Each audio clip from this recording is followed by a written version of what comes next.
Hey guys, today I want to talk about what is proofreading. I often get asked this question as it can be confused with editing, or what step in the process of editing do you start proofreading? So when you do have a manuscript that has been written fully and edited fully, that is called a proof, aka a manuscript ready for publication. It's ready to go to the printers, off to the presses, it is all good to go. This means there are no errors, all the editing has been done, and it should be ready for printing. Then, the final reading, called proofreading, should be completed. As an editor, I often get asked for proofreading, then receive an unedited or incomplete story. Let's talk about the difference and what proofreading means in the publishing world. To give you an example of what editing is versus proofreading, I want you to think back to when you were a student in school. Back then, you probably heard the phrase, always have a proofreader review your work.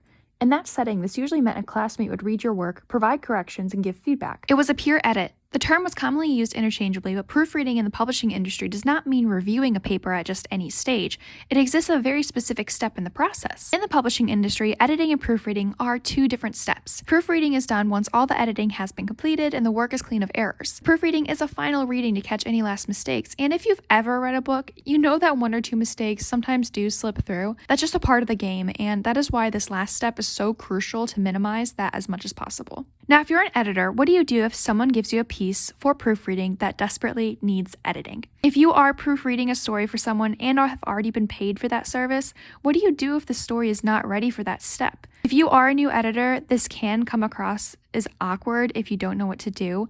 On one side, you probably want to help your client, but on the other, you can't just hand out free edits when you've already been hired for just a proofreading job. Sometimes it's a simple misunderstanding, and it is something that just needs to be communicated. Here are a few ways to handle this. First off, don't do the edits. As an editor, you usually have different prices for different services, such as line edits versus proofreading. Do not offer any free work or extra work without being paid. Second, still complete your reading, unless the entire work does need to be edited. Then I would pause the project and contact the client. But if you can go forward with the proofreading, finish that as you normally would, and if there are areas that are clean and need only one or two changes, point them out as usual. For sections that need more work, make a note and provide those page numbers in your feedback to let the writer know that these areas are still in need of edits and are not ready for proofreading.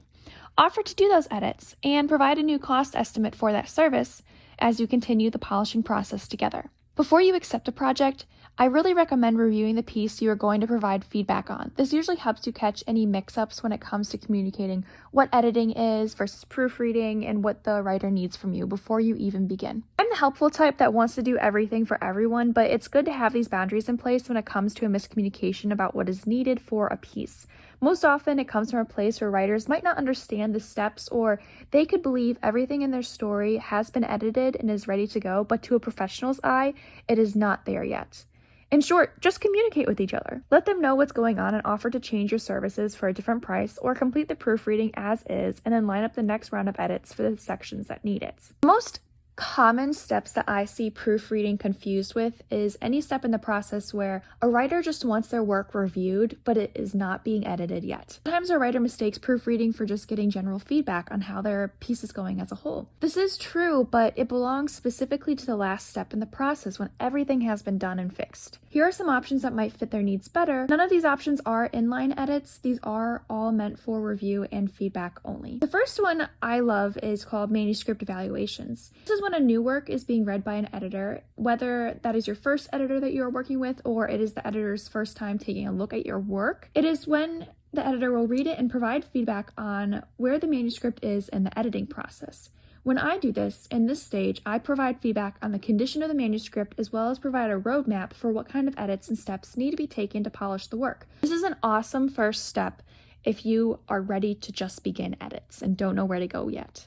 There's also beta reading or alpha reading. This is when a work has been edited and the writer needs general feedback on how the work is doing as a whole. This can be done in between editing stages, before a professional editor gets a hold of the work, or even after all the editing has been done, but there are still possible changes that need to be checked. It's another great way to get some feedback. In summary, the publishing and writing world has so many steps to editing and finishing a work. If you want someone to read your work and give a basic feedback without any editing, you can get that via manuscript evaluation, beta reading, or when everything else has been done, take the final step, that is proofreading. It's a lot of work to do, but these steps are essential, and it's important that you take your time and give your work the effort it deserves. All in all, happy writing, best of luck with your stories, and if you have any questions, comments, or feedback, be sure to let me know in the comments below.